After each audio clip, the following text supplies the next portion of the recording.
É isso que o Senhor quer falar. Deus ainda fala, amém ou não? E como fala? Salmo 145, não vou precisar nem ler muito, já lemos, mas eu vou repetir só os 5 primeiros versículos. Vamos lá? Salmo 145. Diz assim a palavra do Senhor, a bendita palavra do Senhor. Eu te exaltarei, ó Deus meu, Rei meu, e bendirei o teu nome pelos séculos dos séculos e para sempre. Cada dia te bendirei e louvarei o teu nome pelos séculos dos séculos e para sempre. Por quê? Porque grande é o Senhor e muito digno de louvor, e a sua grandeza insondável. E aqui está a chave, grifa isso. Uma geração louvará as tuas obras a quem? A outra geração. E anunciarão as tuas proezas. Falarei da magnificência gloriosa da tua majestade e das tuas obras maravilhosas. Bendito seja o Senhor por sua palavra.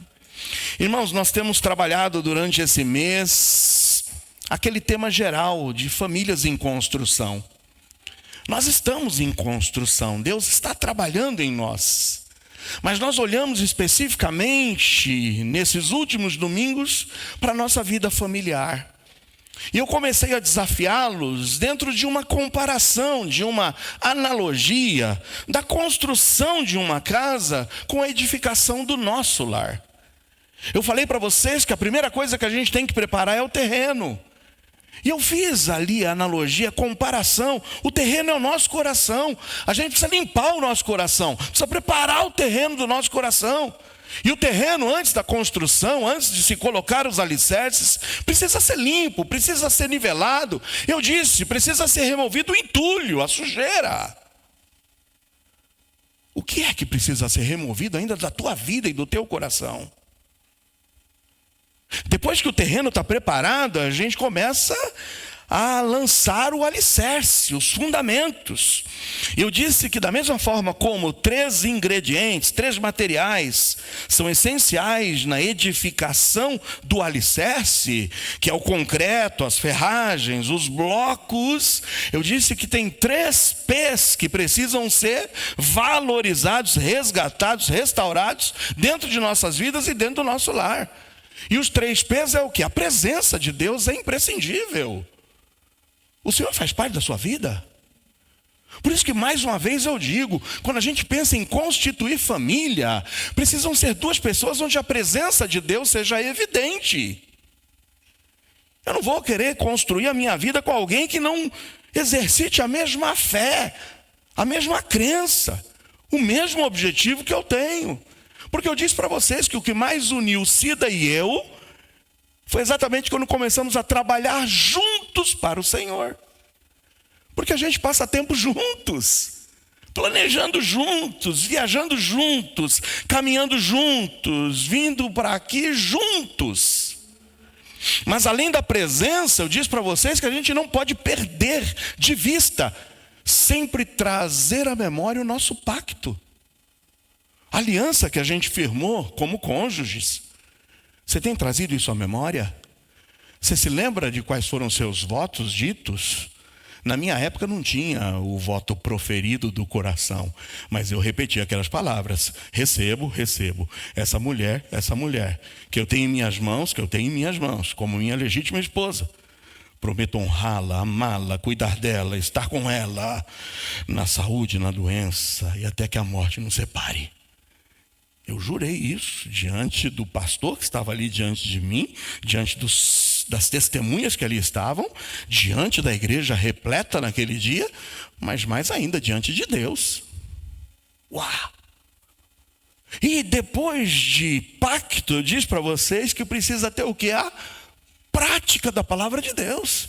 A palavra de Deus tem que ser praticada dentro do nosso lar, irmãos. Não tem como a coisa ir bem se não tem prática de palavra dentro do nosso lar. Aí nós terminamos o alicerce e começamos a construir as paredes. E eu disse que as paredes delimitam o seu espaço. Eu não sei qual é o tamanho da sua casa. Hoje em dia, apartamentos populares giram em torno dos seus 35, 40 metros quadrados. Alguns que têm um pouquinho mais de espaço, chegam aos 50.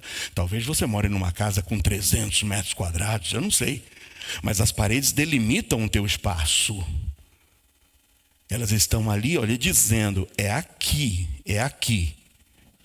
E nada mais sai ou entra a partir desse espaço. Então a gente também precisa, dentro da nossa casa, estabelecer limites. Limites com os nossos filhos. E olha quanta bordoada talvez você tenha levado ontem, quando ouviu a palestra da Cíntia. Sabendo que a gente precisa delimitar, estabelecer limites dentro da nossa casa. Mas a gente precisa entrar e precisa sair. A gente entra e sai pelas portas. Eu disse, toma muito cuidado. A gente às vezes está deixando do lado de fora o que tinha que estar do lado de dentro. E está colocando para dentro o que tinha que estar fora. E as janelas é o que nos expõe com o mundo. Lembra? As janelas podem estar, quem sabe, revelando a nossa vulnerabilidade. Mas também a janela talvez é o lugar onde você fica contemplando a grama do vizinho. E desejando o que está lá fora, ao invés de olhar para dentro. Depois que a gente cercou a casa, falta o telhado. E eu disse para vocês que 3 ingredientes compõem o nosso telhado. Alguém se lembra? Foi domingo passado. Com A, amor. Com P, perdão. E com G, graça. Obrigado. Amém. O caderno não falha, não é isso? Isso. Esse caderno aí tem coisa, irmãos. Depois você tira uma cópia e faz um livro. E logo, logo ele vai estar vendendo um livro aqui, igual ontem. Quem foi abençoado com um livro lá ontem? Tinha gente falando, tem mais livro? Eu falei, acabou. Foram todos os livros do pastor. Mas vamos lá. Depois que a gente cobriu a casa, e eu só quero dizer que nada adianta uma casa forte, bem delimitada, se o teto não está cobrindo, se a chuva da mágoa entra, se a goteira da murmuração e se o vento da falta de perdão está desabando sobre os relacionamentos dentro de casa. Por isso hoje a casa está pronta. Sabe o que está faltando agora? Entregar as chaves. E hoje a mensagem fala sobre isso, a entrega das chaves. Entenda por entrega das chaves o legado. Mas antes da gente falar sobre esse legado, sobre essa entrega das chaves, a gente precisa entender um pouquinho o conceito de propriedade. Propriedade e posse. Isso é um pouco de conceito jurídico, mas eu vou resumir para vocês. Nem todo mundo que tem a posse de algo é o proprietário daquilo. Mas sim, todo mundo que é proprietário, ele consequentemente tem a posse daquilo. Então, quando eu for falar agora de propriedade, de casa, de lar, eu preciso que você entenda que o proprietário da tua casa, entenda casa, lar, família. Sabe quem é o proprietário da tua família? Sabe quem é o proprietário teu? Sabe quem é o proprietário da sua esposa? Sabe quem é o dono dos seus filhos? Sabe quem é o dono do nosso lar? Eu posso ouvir? Quem é o dono? Deus. A gente falha porque a gente acha que a gente é o dono da coisa. E a gente quer resolver do nosso jeito. Mas quem tem acompanhado as quartas-feiras? Vamos para o 13º estudo. Alguém saberia? Os remanescentes das quartas-feiras. Nós estamos estudando sobre que tema? Aê, fala alto para todo mundo ouvir. Mordomia. E o que é mordomia se não cuidar daquilo que não nos pertence? Alguém sabe o que diz lá em Salmos 24:1? Do Senhor é a terra e tudo que nela há. A nossa vida pertence a Deus. A tua família pertence a Deus. Os teus filhos pertencem a Deus. Os teus bens pertencem a Deus. Então, se a gente não esclarece isso, a gente falha porque a gente acha que ao receber as chaves, isso é minha propriedade. Não. O Senhor está te dando a posse. Sabe o que é a posse? Você pode usar. Você pode usufruir daquilo que é meu, mas que eu estou permitindo que você cuide. Quando eu olho para isso, irmãos, eu preciso agora alinhar a minha vida. Quantos moram aqui numa casa de aluguel?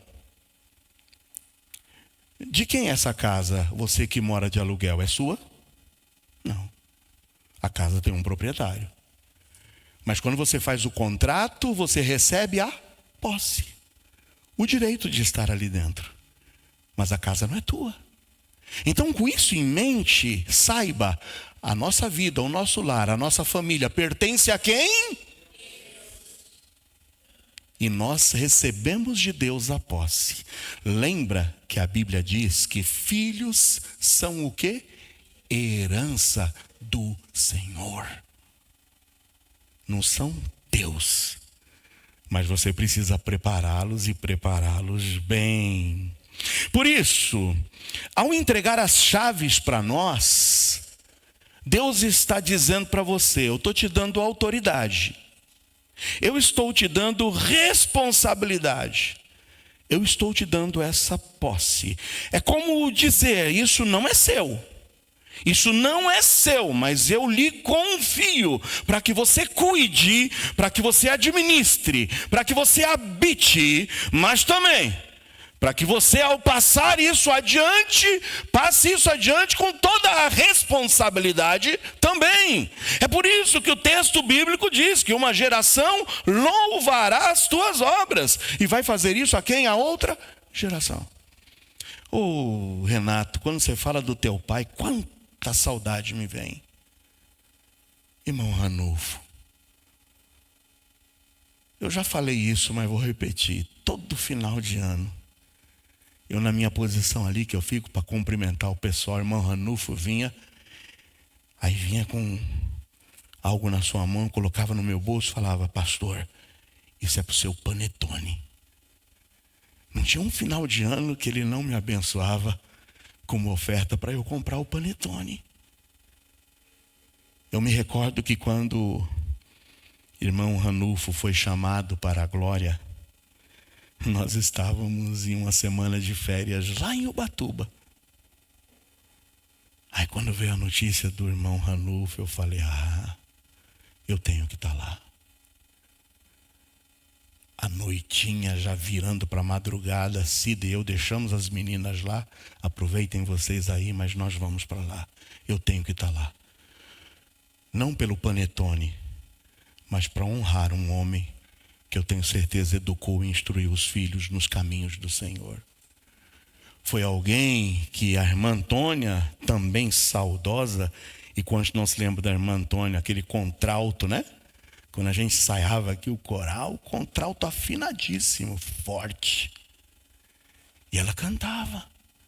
Tenho certeza que várias vezes puxou a orelha de Renato, para botar Renato na linha. Sim ou não? Puxou também as orelhas de Marlete, tenho certeza também, para alinhá-los e dirigi-los. É uma geração que contou a próxima geração. E que lindo ver hoje Renato e Cíntia, que também recebeu a instrução de Inês, do seu saudoso pai. Eu me recordo quando aqui cheguei em Bugaçu, que ele havia recém-descoberto a enfermidade. Ainda tive a oportunidade de visitá-lo, ir no hospital. Mas ver que a fé foi inculcada no seu coração. No coração da tua irmã, no coração do teu irmão. E hoje está aí. Benício estava aqui, foi pego de surpresa, né? Ficou ali e tal. Pai, não, me socorre aí, pai, agora, né? E o pai socorreu. Mas não é lindo ver isso? Uma geração que passou a outra geração, que está passando a outra geração. Meu pai é a primeira geração de nossa família. Ele rompeu os laços da idolatria. Meu pai teve a bênção ainda de ganhar sua mãe depois, minha avó. Mas meu pai me instruiu nos caminhos do Senhor. E se eu aqui estou, é por exemplo do meu pai e da minha mãe. Uma geração passando a outra geração. Eu olho aqui agora e eu vejo minha filha. Eu tenho certeza que ela passará para a próxima geração. Irmãos, nada é nosso, é do Senhor. Como você está cuidando do seu lar? Como você está administrando sua família? Como você está cuidando do teu cônjuge? Como você está tratando dos seus filhos? Que legado estamos construindo hoje para que a próxima geração continue habitando sob a proteção e a presença do Senhor. Então eu quero agora rapidamente falar sobre 3 legados. O primeiro é o legado da fé, fé genuína. E quando o pastor Maurício ontem pregava, e o primeiro ingrediente que ele falou naquela casa de Filipe, alguém se lembra qual foi a primeira coisa que o texto foi ressaltado para ele? Lá na casa de Filipe tinha o quê? Identidade. Identidade. Você sabe no que você crê? Ou a tua fé é uma fé ralé? Está preparado para uma perseguição? Está preparado para uma traição? Está preparado para um abandono? Está preparado para enfrentar perdas nessa vida? Porque, irmãos, o legado que temos que deixar para os nossos filhos e para a próxima geração é a chave que a gente recebe do Senhor. E eu chamo essa primeira chave como a chave da transmissão da fé. É o legado espiritual. Foi dito na escola bíblica dominical pelo irmão Roberto, de Moisés fazendo o que com Josué? Motivando, chacoalhando Josué e dizendo: Josué, esforça-te. E eu quero trazer à memória o que diz em Deuteronômio 31, 7 e 8. Em Deuteronômio 31, 7 e 8, chamou Moisés a Josué e lhe disse aos olhos de todo Israel: esforça-te, anima-te, porque com esse povo entrarás na terra que o Senhor jurou a teus pais lhes dar, e tu os farás herdá-la. O Senhor, pois, é aquele que vai adiante de ti, ele será contigo, não te deixará, nem te desamparará, não temas e nem te espantes. A maior transição de liderança no Antigo Testamento que a gente tem conhecimento é a transição de liderança de Moisés para Josué. Quando Moisés soube: olha, você não vai entrar na terra prometida, Josué, já era, passa a bola para outro. Ele foi para Josué e disse: esforça-te, anima-te, porque é com esse povo que você vai entrar na terra que o Senhor jurou a teus pais lhes dar. A geração de Josué entrou na terra prometida, sabe por quê? Não porque era melhor do que os outros, mas porque recebeu essas chaves de fé vindas de Moisés e de Josué. Como você tem reagido às vicissitudes da vida? Como você tem reagido aos problemas dessa vida? Qual é o tipo de fé que você está expressando para os teus filhos? Qual é a confiança que você tem passado para eles? Eu não preciso dizer para vocês de quantos maus bocados eu passei na minha vida desde quando abracei o ministério. Eu ouvi as palavras do pastor Maurício ontem, eu disse: eu sei o que ele está dizendo. É quando a gente troca benefícios, quando a gente troca, quem sabe, vantagens desse mundo pela fé inabalável no Senhor. E por saber, é isso que o Senhor deseja de mim, ainda que eu não tenha nada a receber nesse mundo. Irmãos, cada vez que Deus supria as necessidades minhas de Cida, nós reunimos as meninas em casa e dizemos: vamos agradecer a Deus, porque Deus supriu aqui agora a nossa necessidade. A nossa vida não foi fácil. Eu já falei para vocês, as roupas de marca que eu usava eram roupas que me doavam. E que bênção quando o irmão lá da igreja chegava e falava: Joel, eu estou com a sacola separada lá, você quer? É claro que eu quero. Na época, eu não sei quando se lembra, alguém se lembra da Zump? O raiozinho? Zump, eu já usei Zump. Fórum, alguém se lembra de Fórum? Alguém se lembra da US Top? Ou da Levi's, vulgarmente chamada de Levi's. Eu só usei essas marcas, irmãos, por doação.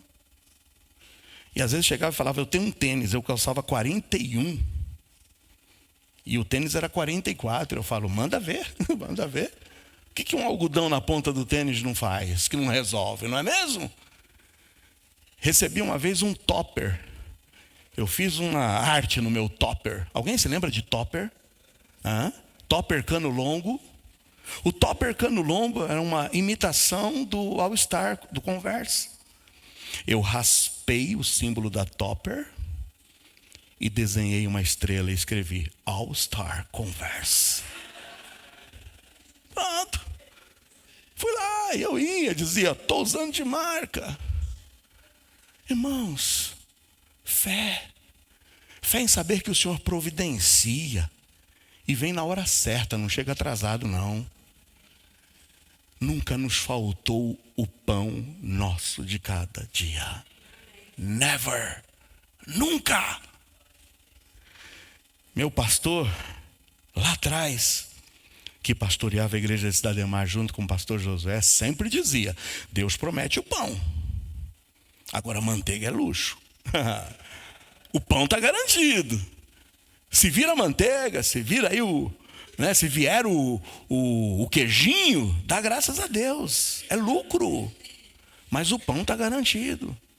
Como você tem passado o legado de fé para os teus filhos? Irmãos, no Novo Testamento, o maior exemplo de legado de fé passado dentro da família está lá nas palavras que Paulo escreve a Timóteo. 2 de Paulo a Timóteo 1,5. Trazendo à memória a fé não fingida, que em ti há, a qual habitou primeiro em tua avó Lóide e em tua mãe Eunice. Estou certo de que também habita em ti. 3 gerações, vó falando para a filha que fala para o neto. Ai, irmãos, legado de fé.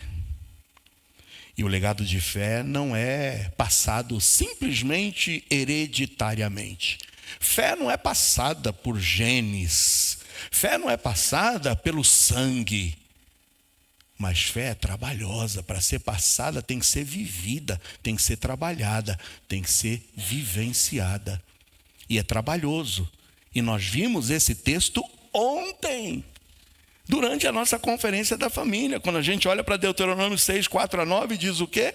Ouve Israel, o Senhor nosso Deus é o único Senhor. Amarás, pois, o Senhor teu Deus de todo o teu coração, de toda a tua alma, de todas as tuas forças. Essas palavras que hoje te ordeno estarão no teu coração, as ensinarás a teus filhos, delas falarás assentado em tua casa, andando pelo caminho, deitando-te, levantando-te. Também as atarás por sinal na tua mão e te serão por frontais entre os teus olhos, e as escreverás nos umbrais de tua casa e nas tuas portas. É trabalhoso, exige tempo, demanda.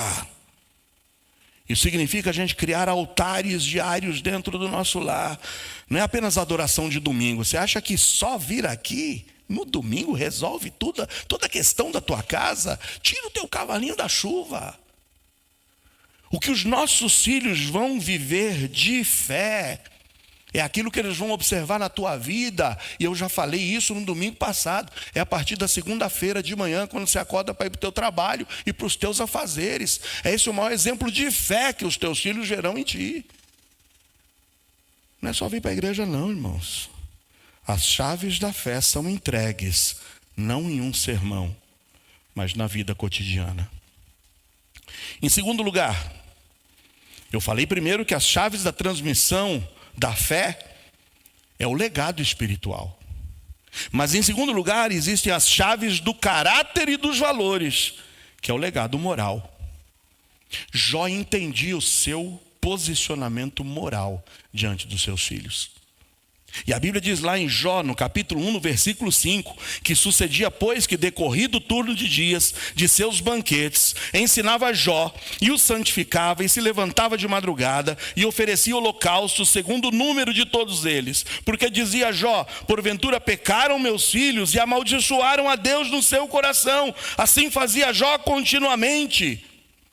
Jó não esperava que os seus filhos fossem perfeitos. E ai de nós se esperarmos que nossos filhos sejam perfeitos. Mas Jó intercedia por eles. Ele os cobria com orações, com sacrifícios, porque Jó era o sacerdote da sua casa. Você tem sido o sacerdote da sua casa? Que exemplo você, pai, está dando para os teus filhos? Que exemplo você, mãe, está dando para os seus filhos? O maior problema da nossa geração hoje é a incoerência. A gente fala de honestidade, mas a gente mente no imposto de renda. A gente fala de perdão, mas a gente cultiva mágoa no coração. A gente fala de amor ao próximo, mas a gente trata o mais próximo de nós, que é o nosso cônjuge, os nossos filhos, não com amor, com aspereza. Isso é incoerência, irmãos. Se não houvesse coerência na minha vida, eu jamais teria liberdade de olhar nos olhos da minha filha hoje. Se ela dali estivesse olhando para mim e dizendo: meu pai é um hipócrita. Eu não teria liberdade de estar aqui pregando para vocês se eu tivesse minha esposa ali olhando e dizendo: oh, hipócrita. É aquela história do pastor que morre e o velório está ali com um caixão no meio da igreja. Imagina o pastor Joel aqui. Está imaginando? Não deseja isso, por favor. Só falei para imaginar. Daqui a pouco tem gente desejando. Aí vem os diáconos. Primeiro vem lá o irmão Zaqueu. Isso. Homem de Deus. Tremendo. Valoroso. Exemplar. Nunca vi pastor igual a esse. Chora. Lê uma passagem bíblica. Se assenta. Vem Paulinho e me joga nas nuvens. Depois vem Roger. Roger volta dos Estados Unidos. Falou: não, eu não posso perder. Tem que falar. Não sei se o Roger está me ouvindo, mas aí o Roger ia falar: esse homem é valoroso demais. Elogios e mais elogios. E nisso o Cida está para a direita, para a esquerda, se remoendo, comichão. Aí você fala: o que está acontecendo com ela? Pulga. Ela chega e fala: Tainá, vai lá dar uma olhada. Vê se é teu pai que está ali mesmo. Porque tudo que estão falando não condiz com teu pai. Você imagina? Qual é o legado de ética, de moral que você tem deixado para os teus filhos? A verdadeira medida do nosso cristianismo não é como nos comportamos na igreja. Não é como você se comporta aqui. Aqui a gente fecha os olhos, aqui a gente levanta as mãos, aqui a gente diz um amém. Louvado e bendito seja o Senhor. Pode dar até um rodopio. Mas a verdade da nossa vida é vivida lá fora. Tem coerência? A maior pregação que uma criança ouve não é a do pastor e nem tampouco da professora do culto infantil ou da EBD. Mas a maior pregação que uma criança ouve é a do seu pai e a da sua mãe, na segunda de manhã, quando ninguém está vendo. É isso aí. Quando ninguém está vendo.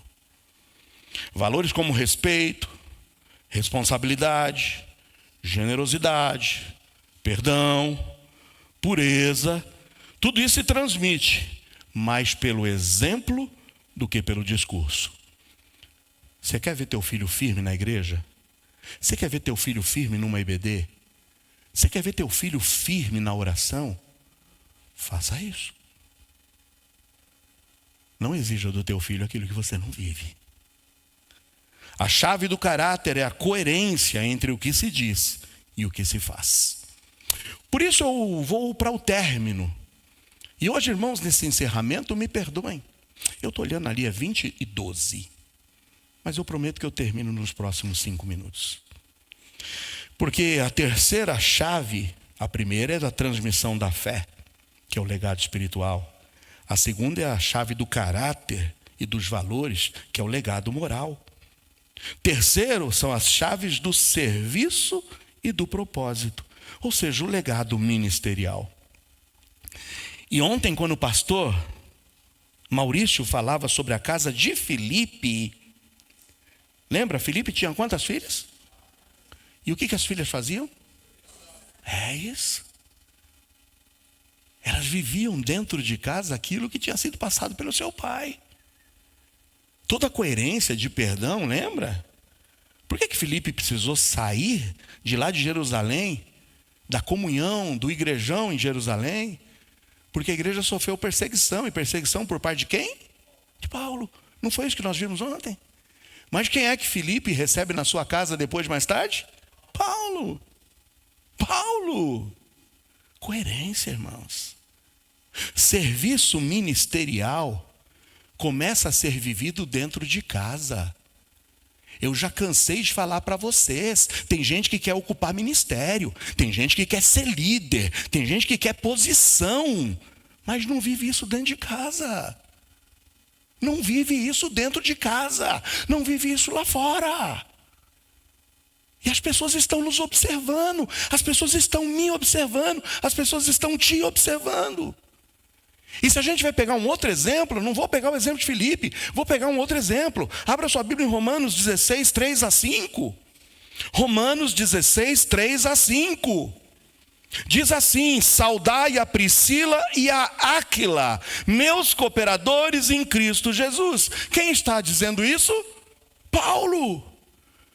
Paulo diz ao escrever aos Romanos: por favor, manda minha saudação a Priscila e a Áquila, que são meus cooperadores. Versículo 4 do capítulo 16. Os quais pela minha vida expuseram as suas cabeças.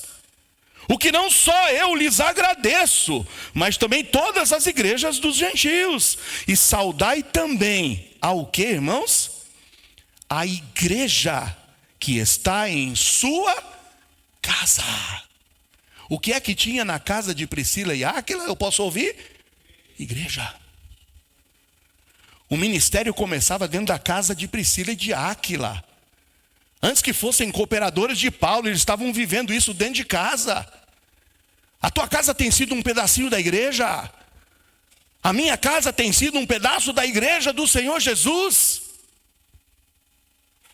Eu preciso começar a viver esses princípios de fé, de integridade e de serviço ministerial dentro de casa. Eles abriam as suas portas, abriam as portas da casa para os irmãos. Eles discipulavam líderes. Era uma família que acolhia, que ensinava, que investia no próximo. Eles não tinham apenas um lar, eles tinham um ministério dentro de sua casa. Qual foi a última vez que você recebeu um missionário na sua casa? Qual foi a última vez que você convidou um homem de Deus para estar na sua casa? Qual a última vez que você abriu as portas do seu lar para receber a igreja do Senhor? A gente cada vez mais estamos nos fechando dentro de nós mesmos. Muitas famílias cristãs vivem uma espiritualidade de portas fechadas. Vão à igreja, ouvem a palavra, mas sua casa não é um centro de serviço, nem tampouco de integridade, e muito menos de fé. As crianças crescem vendo a fé como algo privado, reservado só para o domingo, sem conexão com o propósito de servir ao mundo. Agora, quando os filhos veem os pais envolvidos no ministério da igreja, os filhos começam a valorizar a igreja. E aqui eu não quero jogar confete, mas quantas vezes nós já dissemos? Eu olho para a vida da Raide e do Mike. Me lembro quando aqui chegaram. Eu me lembro que a gravidez não impedia a Raide de subir na bicicleta, grávida, e com mais uma criança no cestinho da bicicleta atrás, para ir para as visitas, para os encontros das mulheres que oram por seus filhos. Agora a gente arruma tanta desculpa. E os nossos filhos estão vendo as nossas desculpas. Os nossos filhos estão observando o segundo plano que a gente deixa Deus em nossas vidas. Quando os filhos veem os pais participando juntos de ações sociais, quando a casa está aberta para receber pessoas, quando o evangelho é compartilhado não apenas em palavras, mas em atos de amor. Eu não estou dizendo da gente sobrecarregar a família com atividades, mas eu estou dizendo de integrar o serviço cristão ao estilo de vida. Irmãos, não é para me gabar, mas me encaminhando para o final. Nada nunca me impediu de servir ao Senhor. E eu não estou dizendo de quando eu era pastor, ou quando era um obreiro, quando era um evangelista. Eu estou dizendo que eu trabalhava de segunda a sexta. Eu não tinha carro. Eu morava no Jardim São Bernardo. Eu congregava em Cidade Ademar. Cida e eu pegávamos o ônibus naquela época que nos deixava no Shopping Interlagos. Do Shopping Interlagos com 13 meninas, com mais bolsa a tiracolo. A gente entrava no outro ônibus que nos levaria para a Vila Joaniza. Eu descia no ponto antes, onde, para quem conhece aquela região da Vila Joaniza, onde tem a Mesquita dos Árabes, tem o famoso ladeirão de paralelepípedo. Era ali onde nós subíamos, Cida e eu com 3 crianças, para nós chegarmos e congregarmos. Agora hoje, o tempo está frio, o tempo está calor. Não está nem frio nem calor. E a gente dá 1001 desculpas. Minhas filhas nunca foram para Cida e eu um impedimento para nós servirmos ao Senhor. Mas foram sim um incentivo. E sabe qual era a bênção? Quando nós chegávamos na igreja, e eu sabia, tem lá um berçário. Irmãs, toma! E a gente ia aproveitar ao máximo. Ia uma para o berçário, e a outra para a classinha, Joias de Cristo. E a outra já ia lá um pouquinho para outra classe de juniores. E eu falava amém, e se deu, íamos sentar e sermos abastecidos. Bênção, irmãos. Bênção. A herança mais rica que os pais podem deixar aos seus filhos é o exemplo de uma vida piedosa em casa. Já dizia Spurgeon. E John Stott já dizia que a criança que não é ensinada a temer a Deus em casa, dificilmente aprenderá a amá-lo na igreja. Se ela não tem respeito por Deus dentro de casa, jamais irá amar a esse Deus na igreja.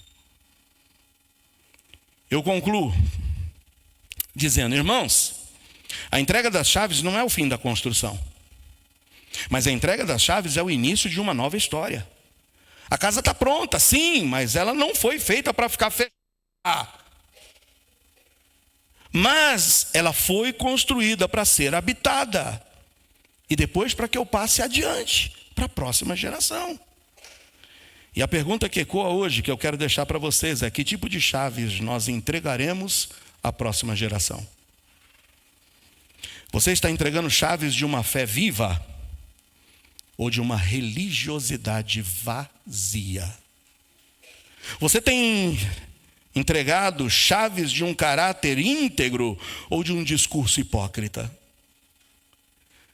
Tem também disponibilizado as chaves de um serviço com propósito ou de uma espiritualidade egoísta? O legado não se deixa depois que se vai, mas o legado é algo que se vive enquanto se está. Você tem tempo para dar uma reviravolta na sua vida. Você tem tempo, e talvez hoje essa seria a melhor oração para nós fazermos. Senhor, estas chaves não nos pertencem. Estas chaves são tuas. Nós as recebemos das mãos do Senhor, nosso Pai, e queremos usá-las para te honrar.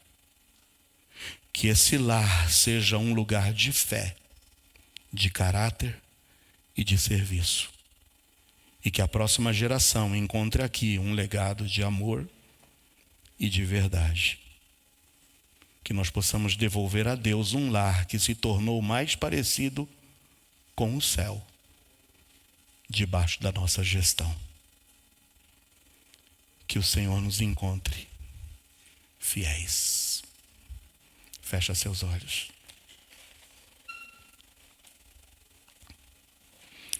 Pai, eu entrego essas famílias em tuas mãos.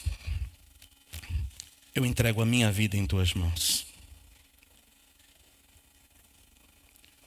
O Senhor sabe que temos decisões a tomar. Decisões importantes a tomar. Mas eu sei, ó Deus, que eu ainda posso fazer do meu lar um legado de fé, de caráter e de serviço. Eu sei que o Senhor ainda pode me usar. E eu sei que o Senhor pode usar a todas as famílias que aqui estão. Pai, nos ajuda, nos orienta. Torna claro, Senhor, aos nossos corações aquilo que o Senhor deseja de nós. Eu entrego a minha vida em tuas mãos. Eu entrego o meu lar em tuas mãos. Eu entrego essa igreja em tuas mãos. Em nome de Jesus. Amém. Fica em pé. É a última vez esse mês que nós cantaremos esse hino. Que ele seja uma realidade na sua vida. Que esse hino possa expressar um desejo mais do profundo do teu coração. Que esses 3 legados, que essas 3 chaves que você recebeu do Senhor, de algo que não é teu, mas que você precisa zelar e cuidar, porque pertence ao Senhor e você um dia vai devolver. A que você com zelo possa cuidar da fé, do caráter e mais ainda do serviço a Deus. Que Deus te capacite em nome de Jesus. Amém.